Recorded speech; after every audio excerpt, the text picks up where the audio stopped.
Hello students, welcome to the class.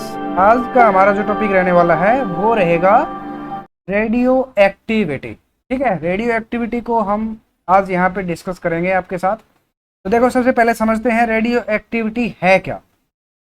जो भी हमारे पास पीरियोडिक टेबल के अंदर जब हम लेफ्ट टू राइट यानी कि स्मॉल एटम से और हैवी एटम्स की तरफ मूव करते हैं, तो जैसे जैसे एटम का एटॉमिक नंबर बढ़ता जाता है वैसे वैसे न्यूक्लियस के अंदर, एटम के न्यूक्लियस के अंदर हमें पता है न्यूट्रॉन और प्रोटॉन होते हैं, है ना।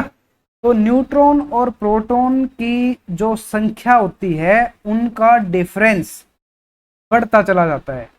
और जैसे जैसे हम क्रॉस करते हैं एटॉमिक नंबर जेड को 82, ठीक है, यानी कि जो हमारे पास एटॉमिक नंबर जेड 82 है, उस 82 नंबर को क्रॉस करके जब हम आगे बढ़ते हैं तो उन एटम्स को हम रेडियो एक्टिव एलिमेंट्स बोलते हैं, वो रेडियो एक्टिव कहलाते हैं।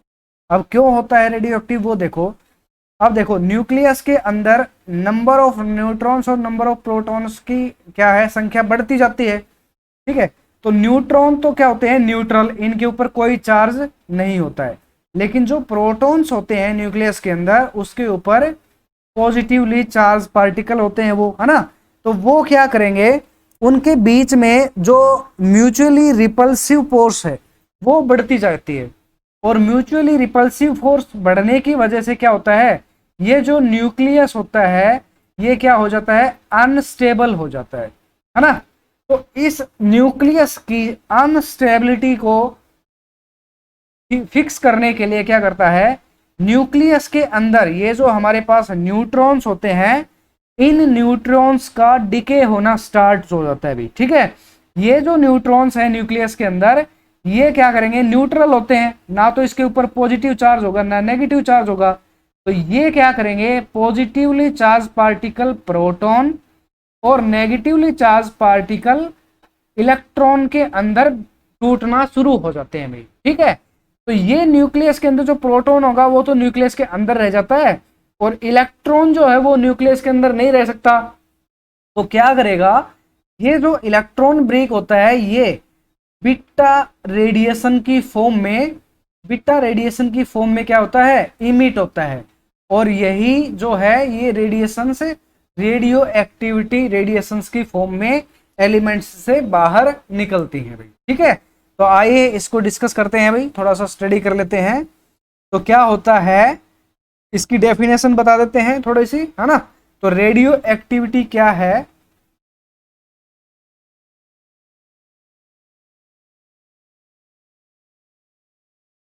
रेडियो एक्टिविटी एक फिनोमिना है, या कह सकते हैं it is the spontaneous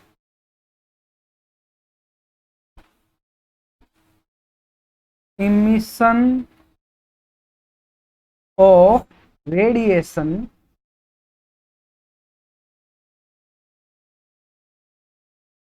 by heavy nucleus। ठीक है, जो हैवी न्यूक्लियस है ना हमारे पास, बाय हैवी न्यूक्लियस, ठीक है, is called radio activity, called radio activity. ठीक है, जो हैवी न्यूक्लियस है उनके न्यूक्लियस से रेडिएशंस निकलती हैं और उसको हम रेडियो एक्टिविटी कहते हैं। ठीक है, ये स्पॉन्टेनियस इमिशन होता है, मतलब इनके लिए कोई एक्सटर्नल हम फोर्स नहीं लगाते हैं, ना इसके ऊपर कोई रेडिएशन फॉल करते हैं। ठीक है, ये अपने आप ही एटम अपने आप को अनस्टेबल पोजीशन से स्टेबल पोजीशन में लाने के लिए रेडिएशंस इमिट करते हैं कंटिन्यूअसली, जब तक वो स्टेबल पोजीशन में नहीं आ जाते। तो ये जो स्पॉन्टेनियस प्रोसेस है एटम्स का अपने आप को स्टेबल पोजीशन में लाने के लिए, वो प्रोसेस कहलाता है रेडियो एक्टिव। तो रेडियो एक्टिव एलिमेंट्स के हम कुछ एग्जांपल ले लेते हैं। जैसे सबसे पहले आता है एक यूरेनियम। ठीक है, ये जो हैवी एटम है उनमें से आते हैं रेडियम। ठीक है, थोरियम भी आता है, थोरियम भी अनस्टेबल है, प्लूटोनियम है। ठीक है, पोलोनियम है। तो ये जो हैवी एलिमेंट्स हैं ये सारे के सारे क्या हैं, अनस्टेबल हैं, और अनस्टेबल हैं तो इनको रेडियो एक्टिव एलिमेंट हम यहाँ पे कह देते हैं। ठीक है, तो रेडियो एक्टिविटी के बारे में देखो, सबसे पहले जो है वो एक हेनरी बैकुरल नाम के एक साइंटिस्ट हुए हैं। क्या नाम है? Henry Becquerel, BACQUEREL। ये हेनरी बैकुरल नाम के साइंटिस्ट हुए थे। इन्होंने सबसे पहले 1896 के अंदर एक एलिमेंट था यूरेनियम सॉल्ट, जिसको बोलते हैं यूरेनियम साल्ट। यूरेनियम साल्ट के अंदर सबसे पहले रेडियो एक्टिविटी की खोज की थी 1896 के अंदर हेनरी बैकुरल नाम के साइंटिस्ट ने। ठीक है, ठीक है। और जितने भी एलिमेंट्स हैं, दूसरी जो बात है, ऑल एलिमेंट्स, ये आपको थोड़ा सा याद रखना होगा, ऑल एलिमेंट्स जिनका एटॉमिक नंबर ग्रेटर देन है 82, ये सारे के सारे कैसे हैं? Are nuclearly radioactive. क्या बोलते हैं इनको? रेडियो एक्टिव है। ठीक है, जो 82 नंबर से बड़े एटॉमिक नंबर वाले सारे एलिमेंट हैं वो सारे के सारे कैसे होंगे? रेडियो एक्टिव रहेंगे भाई। ठीक है, रेडियो एक्टिव जो है एक जैसे नेचुरल प्रोसेस अभी अपने आप ही होता है, तो इसको हम बोलते हैं, क्योंकि न्यूक्लियस के अंदर से ही जो रेडिएशंस निकलती हैं रेडियो एक्टिव एलिमेंट्स की, वो न्यूक्लियस के पार्टिकल जो होता है न्यूट्रॉन्स, वो ब्रेक होता है, उसकी वजह से निकलती हैं। तो जो रेडियो एक्टिव प्रोसेस होता है उसको हम radio active is a nuclear event क्या बोल देते हैं? इसको न्यूक्लियर इवेंट बोल देते हैं भाई। ठीक है, नॉट एन एटॉमिक इवेंट भी कह सकते हो, लिख सकते हो, तो न्यूक्लियर इवेंट है ये। ठीक है, और जो नेक्स्ट जो प्रोसेस है वो है कि इसको हम आर्टिफिशियली भी कर सकते हैं। ठीक है, क्या करके? हम जो एक लाइटर एलिमेंट होते हैं उनको फास्ट मूविंग पार्टिकल से स्ट्राइक करके हैवी जो एलिमेंट होते हैं उनमें कन्वर्ज कर सकते हैं, और उनको हम आर्टिफिशियल रेडियो एक्टिविटी यहाँ पे करवा सकते हैं। ठीक है, तो जितने भी रेडियो एक्टिव एलिमेंट्स हैं उनमें से देखो कुछ रेडिएशंस निकलती हैं, जो रेडिएशंस निकलते हैं उसे ही हम रेडियो एक्टिविटी बोलते हैं। तो यहाँ पे आपको जो समझने की बात है वो ये है कि जो रेडिएशंस निकलती हैं वो 3 प्रकार की रेडिएशंस यहाँ पे निकलती हैं भाई। ठीक है, 3 टाइप्स ऑफ रेडिएशंस यहाँ पे निकल के आती है रेडियो एक्टिव प्रोसेस के अंदर। उन 3 जो हमारे पास प्रोसेस है उनको हम बोल देते हैं, सबसे पहले बोलते हैं अल्फा डीके। सेकंड जो रेडिएशंस निकलते आती हैं उनको बोल देते हैं हम बीटा रेडिएशंस यानी कि बीटा डीके। और जो थर्ड जो रेडिएशंस निकल के आती है उसको हम बोल देते हैं गामा रेडिएशंस, या कह सकते हो गामा डीके। ठीक है, तो सबसे पहले बात कर लेते हैं अल्फा डीके की। अल्फा रेडिएशंस कैसे निकलती हैं और अल्फा डीके में क्या होता है। तो देखो, सबसे पहला बात करते हैं अल्फा डीके। तो अल्फा डीके में क्या होता है? ये जो हमारे पास अल्फा पार्टिकल होता है वो हीलियम जो आयंस होते हैं उसके जैसा होता है, यानी कि हीलियम जिसके 4 2, यानी कि जिसके अंदर क्या कह सकते हैं हम, अल्फा के अंदर क्या होता है, ये अल्फा पार्टिकल जो होता है वो हीलियम का एटम होता है यहाँ पे। ठीक है,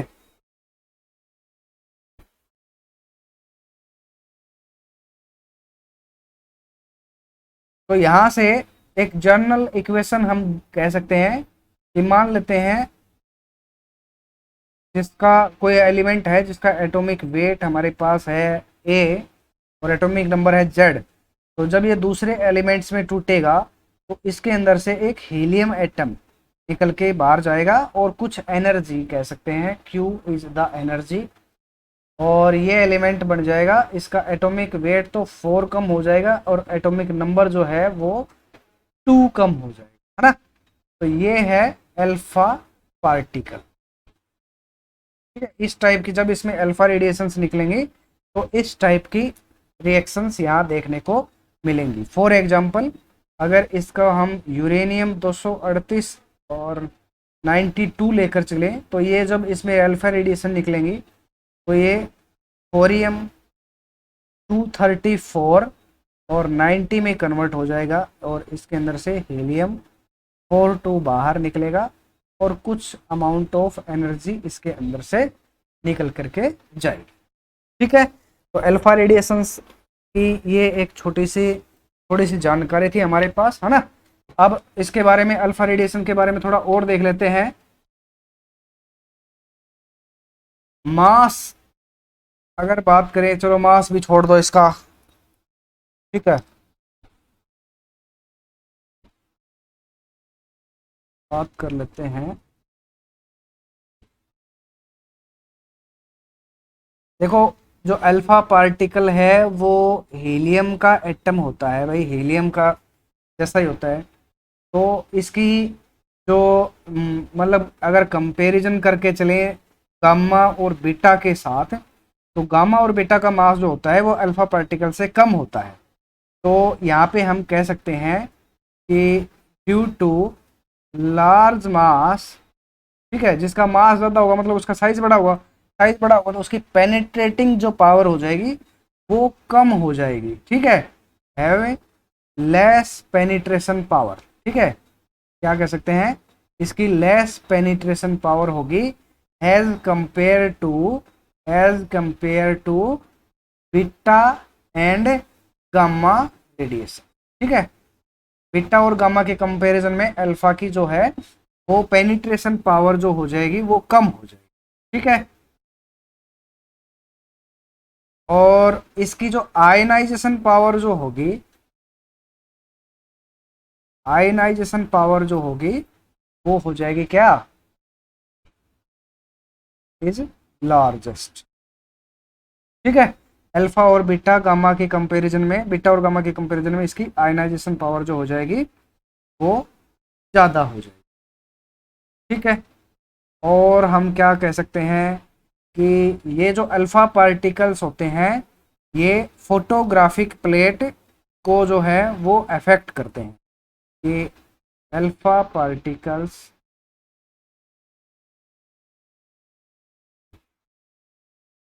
अफेक्ट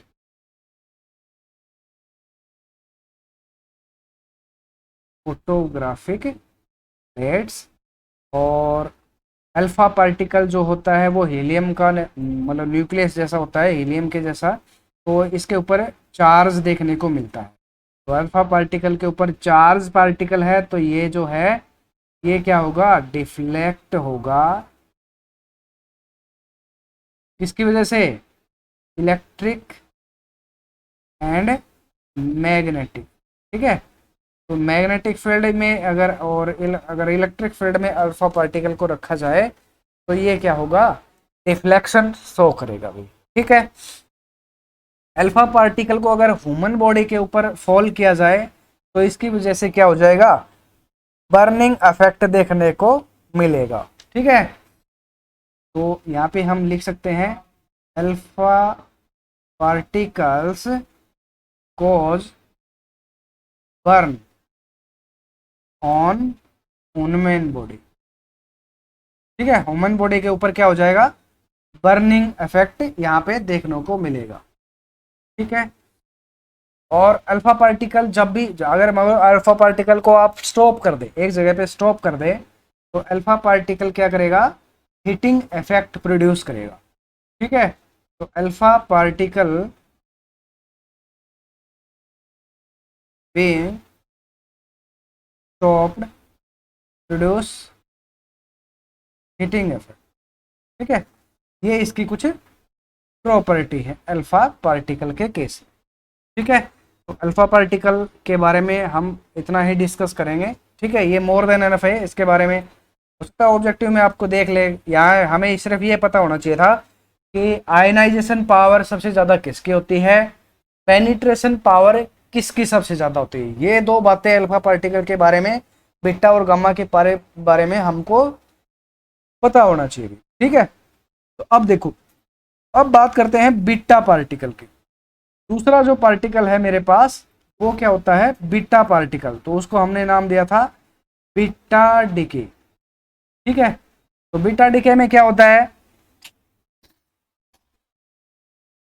यहां पे जो इलेक्ट्रॉन और पॉजिट्रॉन दो टाइप्स के हमारे पास बीटा पार्टिकल है, प्लस बीटा डिके और माइनस बीटा डिके। ठीक है, तो यहाँ पे हमारे पास प्लस जो बीटा डिके होगा उसके अंदर जो पार्टिकल होगा प्लस, मतलब ये एक इलेक्ट्रॉन के जैसा ही पार्टिकल है। ठीक है, तो इलेक्ट्रॉन बीटा पार्टिकल जो है वो एक इलेक्ट्रॉन के इक्विवेलेंट ही है हमारे पास। ठीक है, तो यहाँ पर जब प्लस का इलेक्ट्रॉन निकलेगा तो हम उसको क्या बोल देते हैं, पॉजिट्रॉन बोल देते हैं। तो पॉजिट्रॉन यहाँ पे हमें मिलेगा। ठीक है, और जब माइनस बीटा डिके होगा तो उसके अंदर हमारे पास नेगेटिव मतलब इलेक्ट्रॉन्स यहाँ पे मिलेगा हमें। ठीक है, तो इलेक्ट्रॉन के मास यानी कि इसका जो मास और चार्ज है वो इलेक्ट्रॉन के इक्विवेलेंट होता है। तो अगर हमारे पास मान लेते हैं ये कोई एटम है ए जेड, जब ये डिके होगा किसी दूसरे एलिमेंट के अंदर जिसमें बीटा डिके हो रहा है, मतलब बीटा माइनस डिके हो रहा है, तो क्या हो जाएगा, जेड का नंबर बढ़ जाएगा, है ना, और प्लस सम एनर्जी यहाँ पे लिबरेट होगी। ठीक है, बाहर निकलेगी। जैसे फॉर एग्जांपल अगर बात करें तो ये एक एटम है हमारे पास 3215, जब इसमें से बीटा माइनस यहाँ पे निकलेगा तो क्या निकलेगा मेरे पास 16 प्लस इलेक्ट्रॉन और प्लस सम एनर्जी यहाँ से निकलेगी। ठीक है, अब दूसरी बात करते हैं, बीटा प्लस अगर यहाँ पे निकलता है हमारे पास बीटा प्लस डिके, तो बीटा प्लस डिके के अंदर क्या होगा, पॉजिट्रॉन निकलेगा, है ना। तो ये अगर एलिमेंट्स है और इसमें बीटा प्लस डिके यहाँ पे देखने को मिलता है, प्लस ई प्लस और ये हो गया सम एनर्जी, तो यहाँ पे क्या हो जाएगा, ये तो एज इट इज रहेगा, लेकिन बीटा प्लस जब बाहर निकलेगा तो यहाँ पे हमें एक क्या हो जाएगा, यहाँ इसका जो एटॉमिक नंबर है जेड वो 1 कम हो जाएगा। ठीक है, एक इलेक्ट्रॉन भी हमें बाहर निकालना पड़ेगा स्टेबल करने के लिए, तो ये है यहाँ पे देखने को मिलेगा। फॉर एग्जाम्पल की अगर बात करें तो हमारे पास जैसे मान लिया सोडियम 2211, जब इसको बीटा प्लस डिके इसमें से निकलेगा और सम एनर्जी निकलेगी, ये क्या कर जाएगा, नियॉन 22 और 12 नहीं 10, ठीक है, 22 और 10 में कन्वर्ट हो। या फॉर एग्जांपल एक अनदर एग्जांपल ले लें, यानी कि जब प्रोटॉन के ऊपर बीटा डिके प्लस डिके होता है तो ये न्यूट्रॉन में कन्वर्ट हो जाएगा और प्लस सम एनर्जी इसके अंदर से लिबरेट। ठीक है, कुछ प्रॉपर्टीज बता देते हैं, क्योंकि बीटा पार्टिकल जो है एक इलेक्ट्रॉन है तो इसका जो चार्ज होगा वो इलेक्ट्रॉन के चार्ज के बराबर रहेगा और इसका मास भी क्या होगा, इलेक्ट्रॉन के मास के बराबर हो जाएगा। तो यानी कि डायरेक्ट बात लिख लेता हूं मैं यहाँ पे कि charge and mass is equal to the electron. ठीक है, इलेक्ट्रॉन के चार्ज और इलेक्ट्रॉन के मास के बराबर इसका चार्ज और मास रहेगा। ठीक है, उसके बाद नेक्स्ट जो प्रॉपर्टी है वो क्या कहेंगे, इसके नेगेटिव चार्ज है, तो नेगेटिव चार्ज है तो क्या हो जाएगा, डिफ्लेक्ट होगा ये, जब इसको हम इलेक्ट्रिक फील्ड या मैग्नेटिक फील्ड के अंदर रहेंगे, दोनों ही केस में ये क्या करेगा, डिफ्लेक्शन शो करेगा। ठीक है, इलेक्ट्रिक फील्ड में रखेंगे तब भी ये डिफ्लेक्शन देगा और मैग्नेटिक फील्ड में रखेंगे तब भी इसके अंदर से डिफ्लेक्शन यहाँ पे देखने को हमें मिलेगा। ठीक है, तो ये मेन प्रॉपर्टी थी इसकी जो हमारे काम में आने वाली है भाई। ठीक है, जो इसके आयनाइजेशन पावर है वो क्या रहेगी, अल्फा पार्टिकल से तो कम रहेगी और गामा पार्टिकल से ज़्यादा हो जाएगी। ठीक है, और पेनिट्रेशन पावर जो होगी वो अल्फा पार्टिकल से ज़्यादा हो जाएगी, गामा पार्टिकल से कम हो जाएगी। ठीक है, तो ये यहाँ पे हम यहाँ पे देख सकते हैं, डिस्कस कर सकते हैं। वैसे मोस्टली ये पूछा नहीं जाएगा बीटा पार्टिकल के बारे में, क्योंकि सबसे कम जो आयनाइजेशन पावर होगी वो गामा की रहेगी और सबसे ज़्यादा अल्फा की रहेगी। तो या तो सबसे कम पूछेगा या सबसे ज़्यादा। सबसे कम जो पेनिट्रेशन पावर रहेगी वो अल्फा पार्टिकल की रहेगी और सबसे ज़्यादा रहेगी गामा पार्टिकल। तो अल्फा और गामा जो है वो आयनाइजेशन और पेनिट्रेशन पावर के कंपैरिजन में काफ़ी इंपॉर्टेंट रहने वाले हैं, तो उनके बारे में पता होना हमें बहुत जरूरी है। ठीक है, अब नेक्स्ट जो पार्टिकल है मेरे पास वो आता है गामा डिके। ठीक है, नेक्स्ट जो प्रोसेस है मेरे पास वो क्या है, गामा डिके। गामा डिके को डिस्कस करते हैं यहाँ पे। ठीक है, थर्ड है मेरे पास गामा। तो गामा डिके में क्या होता है, देखो जैसे अल्फा पार्टिकल का डिके हुआ तो वहां पर हमारे पास एक हीलियम का एटम, जो हमारे पास पार्टिकल लेकर चले थे उसमें से एक हीलियम एटम बाहर निकल गया है ना, और बीटा डिके के अंदर एक इलेक्ट्रॉन बाहर निकल गया। लेकिन गामा पार्टिकल जब डिके होगा यानी कि गामा जो रेडिएशंस निकलेगी उसके अंदर कोई भी एटॉमिक नंबर या एटॉमिक वेट उसका कम नहीं होगा, सिर्फ एनर्जी की फॉर्म में इलेक्ट्रोमैग्नेटिक वेव जो निकलेंगी पार्टिकल के अंदर से वो गामा रेडिएशंस होंगी, मतलब उसका कोई भी एटॉमिक वेट या एटॉमिक नंबर कम नहीं होगा भाई। ठीक है, तो गामा पार्टिकल जो होगा वो गामा पार्टिकल का जो डिके होगा किसी भी एटम के अंदर से, वो क्या करेगा, वो जब भी गामा रेडिएशंस रिलीज होंगी वो हमेशा अल्फा और बीटा डिके को फॉलो करेगा। मतलब जब भी किसी पार्टिकल के अंदर से अल्फा और बीटा रेडिएशंस निकलेंगी तो उसके फॉलो उसके साथ साथ कुछ एनर्जी भी लिबरेट हो, और जो एनर्जी लिबरेट होगी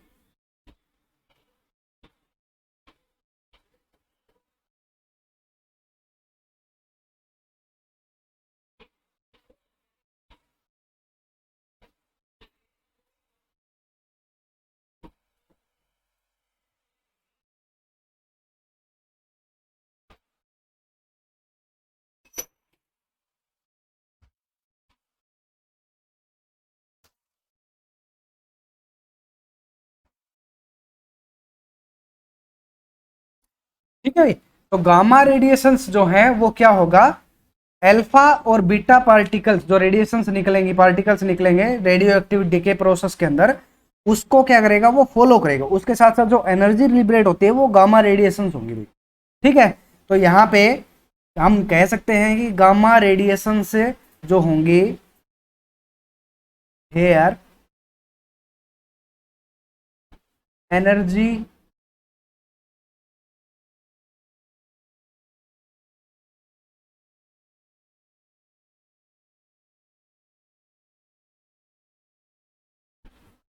एनर्जी रिलीज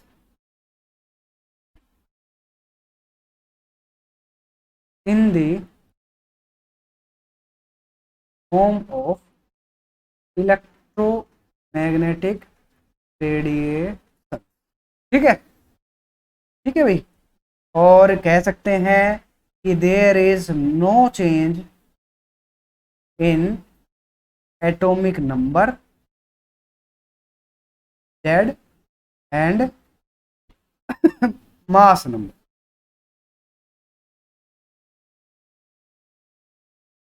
ठीक है, यहाँ पे एटॉमिक नंबर Z के अंदर और मास नंबर A के अंदर कोई भी चेंजमेंट देखने को नहीं मिलेगा। ठीक है, गामा डीके के अंदर। अब इसकी बात करते हैं रेस्ट मास की। अगर बात करें इसकी कुछ प्रॉपर्टी है जैसे, तो rest mass of gamma rays is, ठीक है, गामा क्योंकि यहाँ पे कोई भी एटॉमिक वेट या एटॉमिक मास यहाँ पे कम नहीं हो रहा है, तो अगर मास ऑफ गामा रेज की बात करें तो वो क्या रहेगा, यहाँ पे 0 रहेगा भाई। ठीक है, गामा रेडिएशंस जो है वो ट्रेवल करेंगी with the speed of light. Speed of light से यहाँ पे रेडिएशंस जो हैं वो ट्रेवल करने वाली है, स्पीड ऑफ लाइट से रेडिएशंस ट्रेवल करेंगे। और गामा रे की हमने बताया था कि पेनिट्रेशन पावर जो है वो लार्जेस्ट रहेगी। Gamma ray have largest penetration power. ठीक है, गामा रेडिएशंस की जो अल्फा बीटा और गामा जो तीनों प्रकार की रेडिएशंस है हमारे पास, उनके केस में तीनों ही केस में पेनिट्रेशन पावर जो होगी वो गामा रेडिएशंस की सबसे ज्यादा होगी। और gamma rays have smallest ionization power, ठीक है। इसकी आयनाइजेशन पावर, क्योंकि वे मास तो है नहीं, तो यहाँ पे आयनाइजेशन पावर जो होगी वो इसकी स्मॉलेस्ट रहने वाली है। आयनाइजेशन पावर क्या रहेगी? स्मॉलेस्ट रहेगी, ठीक है। और क्या कह सकते हैं, बस इतना ही कह सकते हैं भाई, ठीक है।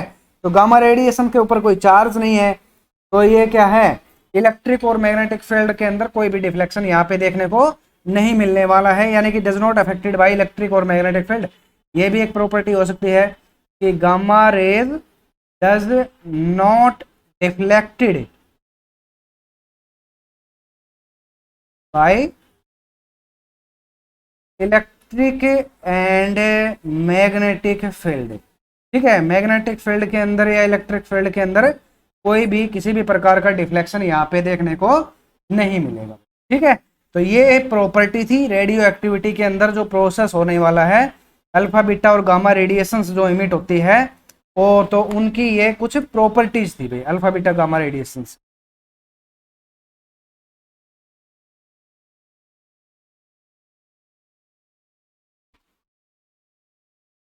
इसी कड़ी में देखो भाई आगे बढ़ते हैं। हमने अभी तक देख लिया रेडियो एक्टिविटी होता क्या है, ठीक है, और इसमें अल्फा बीटा और गामा तीन प्रकार की रेडिएशन से यहाँ पे निकल के आती हैं। तो देखो कुछ इंपॉर्टेंट बातें हैं वो यहाँ पे देख लेते हैं। सबसे पहले जो बात आती है ये कह रहा है कि no radio active substance emit both alpha and beta decay simultaneously, ठीक है। किसी भी रेडियो एक्टिव प्रोसेस के अंदर क्या होगा, अल्फा और बीटा दोनों प्रकार की रेडिएशन है वो एक साथ निकल के नहीं आएंगे, ठीक है। दूसरा जो बात आती है, जो इंपॉर्टेंट बात है, वो क्या कह रहा है, गामा रेडिएशंस है decay emitted after the emission of alpha और बीटा डीके। ये हमने बताया था कि गामा रेडिएशंस हमेशा क्या करेंगी, अल्फा और बीटा डीके को फॉलो करेंगे। जब कभी भी अल्फा इमिशन या बीटा इमिशन होगा तो उसके साथ में कुछ एनर्जी लिबरेट होती है, और उस एनर्जी को ही गामा रेडिएशंस हम यहाँ पे बोल देते हैं, है ना। थर्ड जो पॉइंट आता है मेरे पास, वो एक और बात है कि बीटा डीके जो है is not an orbital process, ठीक है। क्या है ये, ऑर्बिटल प्रोसेस नहीं है, या ऑर्बिटल इलेक्ट्रॉन कह दें, ठीक है। Orbital electron they come from nucleus, they comes from nucleus, ठीक है।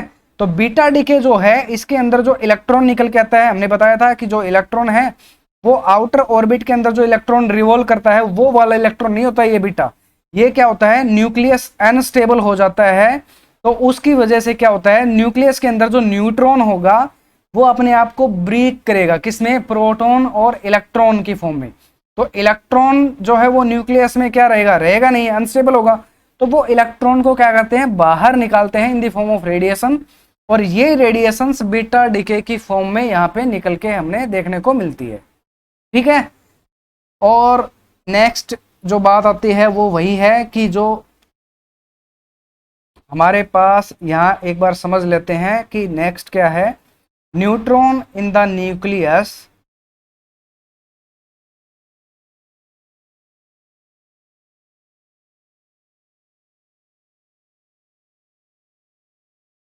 डीके इनटू किसमें, प्रोटॉन एंड एन इलेक्ट्रॉन, ठीक है। और this electron is emitted out in the form of beta rays, ठीक है। ये तो हम क्लियर हो गया ऊपर वाले से, है ना। ये वाला जो इलेक्ट्रॉन होगा ये बीटा रेज की फॉर्म में बाहर निकल कर हमारे पास आता है, ठीक है। तो ये अल्फा बीटा और गामा की कुछ महत्वपूर्ण जो इंपॉर्टेंट पॉइंट्स थे वो हम बता देते हैं। इसके बाद मेरे पास आता है लॉ ऑफ रेडियो एक्टिविटी। तो लॉ ऑफ रेडियो एक्टिविटी क्या कहता है भाई, लॉ ऑफ रेडियो एक्टिविटी हमें यह कह रहा है कि किसी भी इंस्टेंट ऑफ टाइम जो हमारे पास रेडियो एक्टिव एलिमेंट है, उस एलिमेंट के अंदर जितने नंबर ऑफ एटम्स वहां पे प्रेजेंट है, डिसइंटीग्रेशन जो होगा वो उसके डायरेक्टली प्रोपोर्शनल हो जाएगा, है ना। जो एलिमेंट होगा, यानी कि जैसे अगर हमारे पास बड़ा एलिमेंट है तो उसके अंदर से जो रेडिएशंस निकलेंगे वो ज्यादा मात्रा में निकलेंगी, और अगर हमारे पास छोटा एटम है यानी कि उसका साइज छोटा होता चला जाता है तो उसकी रेडियो एक्टिविटी जो है वो कम होती चली जाती है, उसके अंदर से जो रेडिएशन सिमिट होंगी उनका नंबर ऑफ रेडिएशंस क्या हो जाता है, कम होता चला जाता है। फॉर एग्जाम्पल हम थोड़ा इसको मैथमेटिकली समझते हैं, डेफिनेशन तो यही कह रहा है। अब देखो हमने मान लिया कि एन नोट है वो नंबर ऑफ एटम है किसी भी instant of time T is equal to 0 यानी कि स्टार्टिंग पॉइंट पे जब रेडियो एक्टिविटी का प्रोसेस स्टार्ट हुआ तो उस टाइम पे हमने मान लिया कि N naught number of atom present है उस हमारे पास सिस्टम में। उसके बाद टी टाइम के तक डिसइंटीग्रेशन चला और टी टाइम के बाद जो अनडिकेड एटम बचता है सिस्टम में वो हमारे पास हमने मान लिया कि एन है, ठीक है। और डी एन जो है वो स्मॉल अमाउंट ऑफ एटम जो है वो डिसइंटीग्रेट हो रहा है in small interval of time D T. तो अगर डी एन एटम जो है वो डी टी टाइम के अंदर डिसइंटीग्रेट हो रहा है तो रेट ऑफ डिसइंटीग्रेशन क्या हो जाएगा, D N by D T. और ये नेगेटिव साइन क्या बता रहा है कि जो अनडिकेड एटम है हमारे पास वो क्या रहा है, लगातार घटता जा रहा है। तो ये नेगेटिव साइन हमें बता रहा है अनडिकेड एटम में कम होने की कंडीशंस के बारे में कि लगातार अनडिकेड एटम है वो घटता जा रहा है, इसकी वजह से हमने यहाँ पे नेगेटिव साइन यूज किया है, ठीक है। तो रेट ऑफ डिसइंटीग्रेशन क्या हो जाएगी, ये minus of D N by D T क्या है, रेट ऑफ डिसइंटीग्रेशन है। तो अकॉर्डिंग टू डेफिनेशन अगर हम बात करें तो जो रेट ऑफ डिसइंटीग्रेशन है वो क्या है, number of undecayed atom at that instant of time के डायरेक्टली प्रोपोर्शनल है, ठीक है ना। प्रोपोर्शनैलिटी को हटाने के लिए हम क्या करते हैं, एक कांस्टेंट का यूज करते हैं, ठीक है। और वो कांस्टेंट यहाँ पे क्या हो जाएगा, minus of D N by D T is equal to some lambda of N. यहाँ पे जो कांस्टेंट यूज किया गया है वो क्या किया गया है, लैम्डा कांस्टेंट यूज किया गया है। और इस लैम्डा जो ये कांस्टेंट है इस लैम्डा कांस्टेंट को हम क्या बोल देते हैं, डिसइंटीग्रेशन कांस्टेंट, ठीक है। इस लैम्डा को हम क्या बोल देते हैं यहाँ पे, डिसइंटीग्रेशन कांस्टेंट बोलते हैं भाई। तो इस इक्वेशन को सॉल्व करने के लिए हम क्या करेंगे, इसको थोड़ा सा रीअरेंज कर लेते हैं। जो n है एलिमेंट हमारे पास, जो n क्या है, डिसइंटीग्रेशन नंबर ऑफ एटम के बारे में बताता है, इनको एक साइड में कर लेते हैं और जो अदर टर्म्स है उनको दूसरी साइड ले जाते हैं। तो n को लेफ्ट हैंड साइड में लाएंगे तो यहाँ मल्टीप्लीकेशन में, यहाँ डिवीजन में आएगा, minus of D N by N, ठीक है। यहाँ पे लिख सकते हैं रीअरेंज दी अबो इक्वेशन, क्योंकि इसको थोड़ा सा सोल्व करने के लिए हमने थोड़ा सा रीअरेंज कर दिया और लैम्डा डी टी हो जाएगा, ठीक है। ये हो जाएगा डी एन बाई एन और ये हो जाएगा लैम्डा डी टी, ठीक है। दोनों साइड माइनस से मल्टीप्लाई कर दें, माइनस से मल्टीप्लाई कर देंगे तो क्या हो जाएगा, D N by N that is equal to minus of lambda D T. D N by N इसका इंटीग्रेटिंग बोथ साइड, दोनों साइड जब इंटीग्रेशन करेंगे तो डी एन बाई एन क्या हो गया, लॉग नेचुरल ऑफ एन, और ये क्या हो जाएगा माइनस ऑफ लैम्डा टी और प्लस सम कांस्टेंट आ जाएगा हमारे पास सी, ठीक है। ये वाली टर्म आ जाएगी, C is the constant of integration कह सकते हैं, है ना। तो अगर हम time t is equal to 0 पे बात करें तो time t is equal to 0 के ऊपर हमारे पास क्या हो जाएगा, at time t is equal to 0 n is equal to n naught के बराबर था, है ना। तो यहाँ पे क्या हो जाएगा, अब वो इक्वेशन कन्वर्टेड इनटू, देखो ये वाले दोनों वैल्यूज अब वो इक्वेशन में पुट कर दो तो log नेचुरल n बदल गया n नॉट में, time t is equal to 0 तो ये वाली टर्म हो गई 0, तो c किसके इक्वल आ गया, यहाँ से c हो गया log नेचुरल n नोट के इक्वल। अब ये वाली c की वैल्यू उठा करके इक्वेशन फर्स्ट में पुट कर दीजिए, तो जब ये वाली इक्वेशन फर्स्ट में पुट करेंगे तो क्या बन जाएगा, log natural n that is equal to minus of lambda T plus of log natural n naught. log वाली टर्म दोनों एक साइड में ले जाइए, ये यहाँ राइट हैंड साइड में प्लस में है तो लेफ्ट में जाएगा तो माइनस हो जाएगा, क्या बन जाएगा, log natural n minus log natural n naught that is equal to minus of lambda T, है ना। तो log m minus log n किसके बराबर होता है? log m divided by n के बराबर होता है, ठीक है, माइनस ऑफ लेमडा टी। ये एक प्रॉपर्टी होती है log m minus log n that is equal to log m divided by n, ठीक है। तो ये प्रॉपर्टी का हमने यहाँ पे यूज कर लिया, तो यहाँ से ये बन जाएगा taking anti log on both side. Anti log यहाँ पे लिख रहा हूं मैं, taking anti log on both side we have, क्या मिलेगा हमें?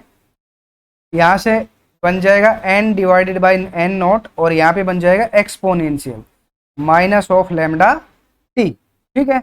और यहाँ से n की जो वैल्यू आने वाली है हमारे पास वो बन जाएगा n naught E raise to power minus lambda T. ये वाला लास्ट एक्सप्रेशन हमारे पास आ गया, लॉ ऑफ रेडियो एक्टिविटी, ठीक है। यहाँ पे रेडियो एक्टिविटी की ये जो इक्वेशंस है हमारे पास वो क्या बता रही है कि अगर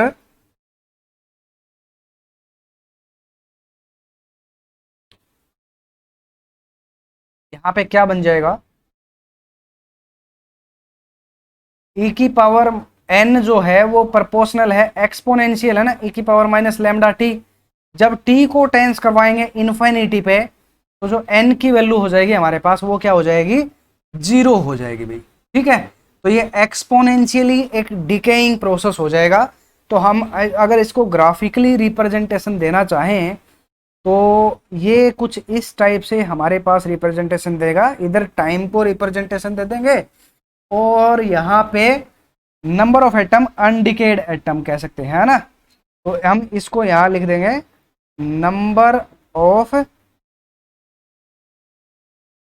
अनडिकेड एटम्स इस डायरेक्शन में, है ना, n।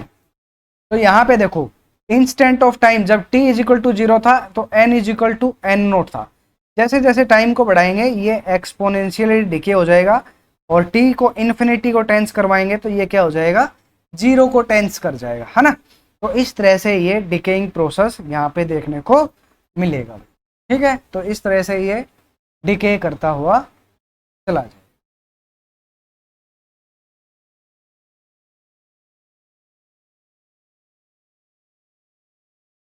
ओके,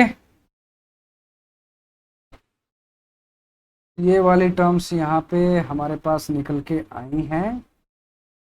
अब इसको थोड़ा सा और समझ लेते हैं अच्छे से। इसके बाद जो मेरे पास टर्म आती है वो होती है half life time of radioactive element. देखो बिल्कुल डेफिनेशन जो बात कह रही है, जो क्या बोलते हैं इसको, हमारे पास जो टर्म है वही उसी से यहाँ पे डेफिनेशन बन जाएगी कि half life of radioactive element.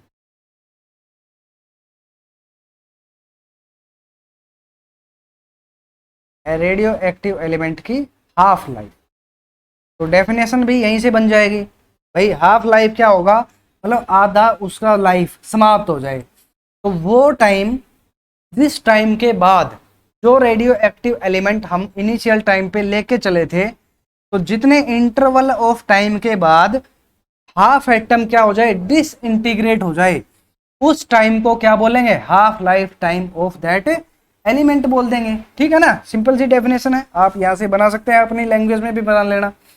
मान लेते हैं हमारे पास कि कोई भी जो टाइम है स्मॉल टी, वो उसका हाफ लाइफ टाइम है, तो वहाँ उस टाइम पे जो नंबर ऑफ अनडिकेड एटम हो जाएगा वो इनिशियल एटम का हाफ हो जाएगा, ठीक है। तो लॉ ऑफ डिसइंटीग्रेशन क्या कहता है कि n is equal to N naught E raise to power minus lambda T के बराबर हो जाएगा, है ना। तो अगर t जो है वो t हाफ के बराबर हो जाए, उस पॉइंट पे n कितना हो जाएगा? n नोट बाई 2 के बराबर हो जाएगा, n naught E raise to power minus lambda, और t क्या हो जाएगा? t half. तो t हाफ को हम कैपिटल T से रिप्रेजेंटेशन दे रहे हैं कि ये जो कैपिटल T है वो क्या है? हाफ लाइफ है ना। तो कैपिटल T यहाँ पे क्या है? Half life of radioactive element है। तो यहाँ से देखो क्या बन जाएगा हमारे पास, एन नोट से एन नोट कैंसिल आउट हो जाएगा, ये हो जाएगा 1/2 E raise to power minus lambda T के बराबर हो जाएगा। ठीक है, क्रॉस मल्टीप्लीकेशन करेंगे या फिर इसको क्रॉस मल्टीप्लाई करेंगे तो क्या हो जाएगा, 2 is equal to E raise to power plus का लेमडा टी। जैसे हमने टेकिंग लॉग या एंटी लॉग लॉग लिया था वहां पे, यहाँ पे एंटी लॉग ले लेते हैं, तो ये बन जाएगा लॉग नेचुरल, यहाँ पे मैं लिख देता हूं taking log on both side we have, क्या मिलेगा हमें, log natural 2 that is equal to, ये एंटी लॉग लॉग से कैंसिल आउट हो जाएगा, लैम्डा टी के बराबर हो जाएगा, है ना। log natural 2 that is equal to lambda T के बराबर हो जाएगा ये।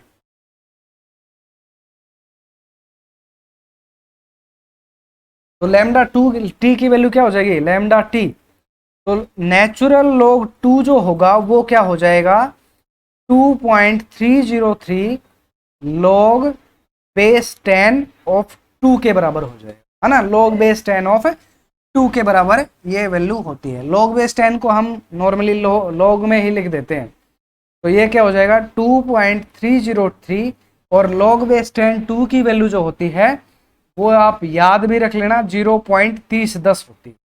ठीक है, जब इन दोनों को मल्टीप्लाई करेंगे तो हमारे पास आएगा 0.6931, ये किसके बराबर हो जाएगा, लैम्डा टी के बराबर हो जाएगा।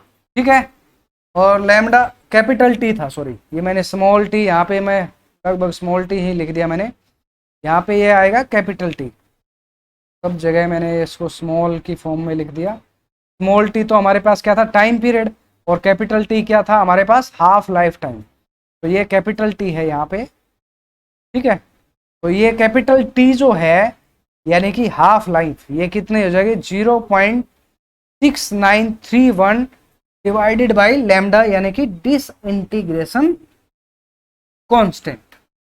ठीक है, तो ये वाला एक्सप्रेशन आपको याद रखना है, न्यूमेरिकल पॉइंट ऑफ व्यू से काफी इंपॉर्टेंट है। तो ये है half life of radioactive element, किसी भी रेडियो एक्टिव एलिमेंट का हाफ लाइफ ये कहलाएगा। ठीक है, तो हाफ लाइफ भी हमने यहाँ पे डिस्कस कर लिया। ठीक है, अब आगे बात बढ़ाते हैं थोड़ा सा, तो देखो क्या है, हाफ लाइफ की ही बात यहाँ पे चल रही है, तो थोड़ा इससे आगे बढ़ते हैं।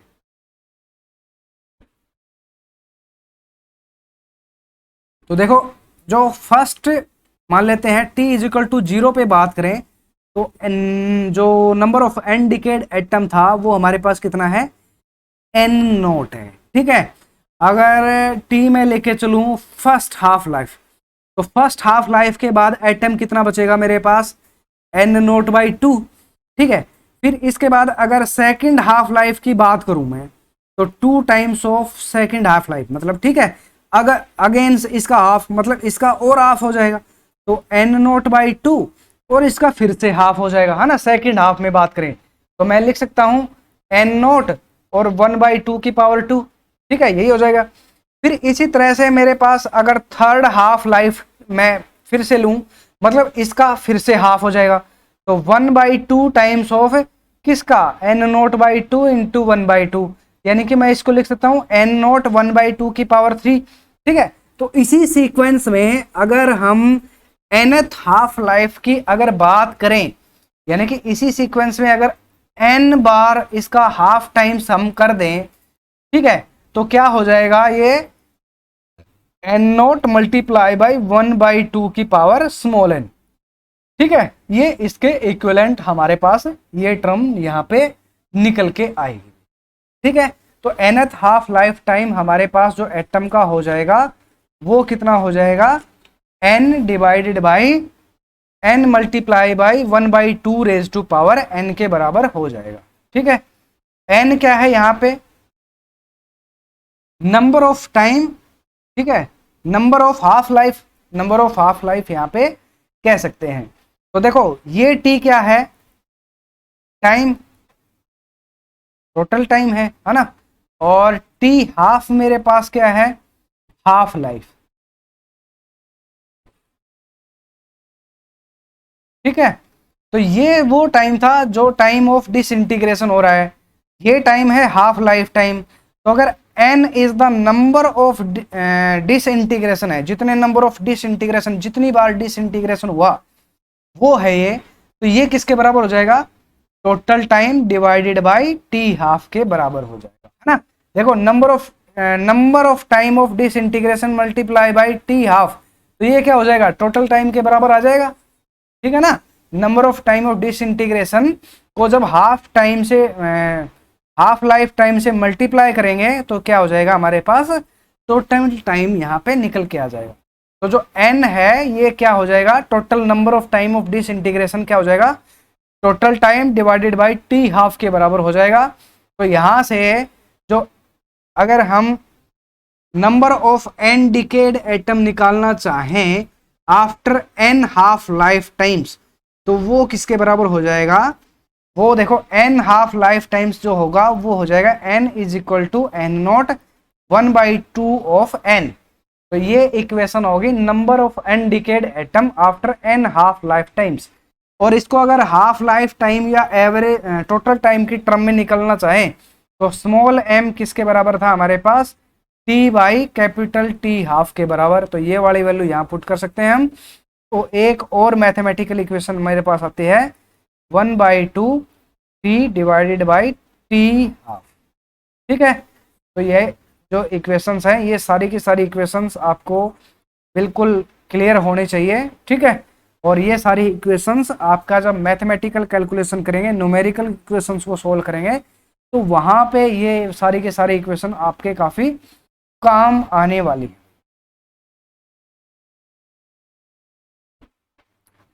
ठीक है। तो ये कुछ छोटे छोटे पॉइंट्स थे जो न्यूमेरिकल या एग्जाम पॉइंट ऑफ व्यू से काफी इंपॉर्टेंट।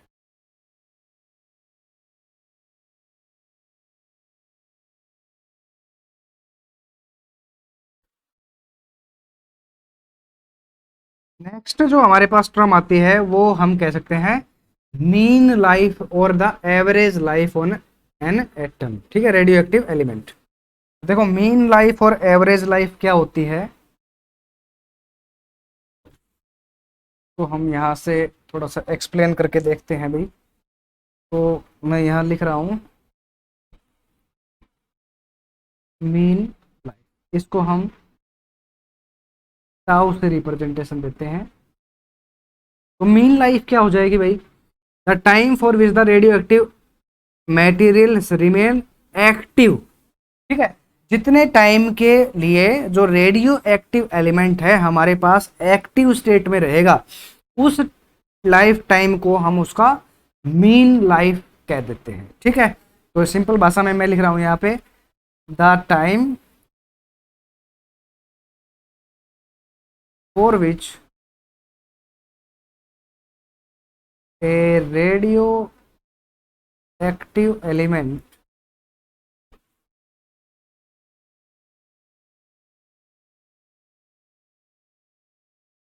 रिमेन्स एक्टिव, ठीक है, सिंपल भाषा में हो गया, remains active is called mean life of that material, ठीक है। और ये क्या हो जाएगा, देखो जितना एक्टिव रहेगा वो क्या रहेगा, sum of life of all the nuclei divided by total number of nuclei, वो हो जाएगी उसकी एवरेज, है ना। एवरेज कैसे निकालते हैं, यही निकालते हैं कि जो एवरेज लाइफ हो जाएगी वो हो जाएगी sum of life of all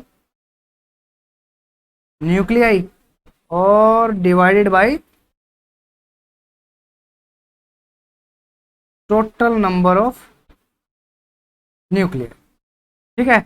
ये जो टर्म होगी ये होगी reciprocal to the disintegration constant. जो हमारे पास जो मेन लाइफ होती है वो डिसइंटीग्रेशन कांस्टेंट से क्या होती है, रेसिप्रोकल होती है भाई, ठीक है। तो यहां से देखो क्या हो जाएगा, हमारे पास लॉ ऑफ रेडियो एक्टिविटी कहती है n is equal to N naught E minus lambda T के बराबर होता है। तो अगर जो ये t है टाइम, ये डिसइंटीग्रेशन कांस्टेंट से रेसिप्रोकल हो जाए, यानी कि किसके बराबर हो जाए, एवरेज लाइफ टाइम के बराबर हो जाए, तो क्या हो जाएगा, यानी कि एवरेज या मीन लाइफ टाइम क्या हो जाएगी यहाँ से, तो ये क्या हो जाएगा, देखो lambda is equal to average या मीन लाइफ टाइम हो जाएगी, तो यहाँ से n हो जाएगा हमारे पास n naught E raise to power -1, ये एक दूसरे को कैंसिल आउट कर देंगे, तो यहाँ पे n जो होगा वो कितना हो जाएगा, n is equal to 1/e times of n naught, ठीक है, यानी कि जो डिसइंटीग्रेटेड एलिमेंट है जो हमारे पास रिमेन्स, जो बचा हुआ एलिमेंट है हमारे पास, जो डिसइंटीग्रेटेड अनडिकेड एटम कह सकते हैं, वो क्या हो जाएगा, इनिशियल एटम का 1/e टाइम्स हो जाएगा, तो वो टाइम मीन लाइफ क्या हो जाएगा, द टाइम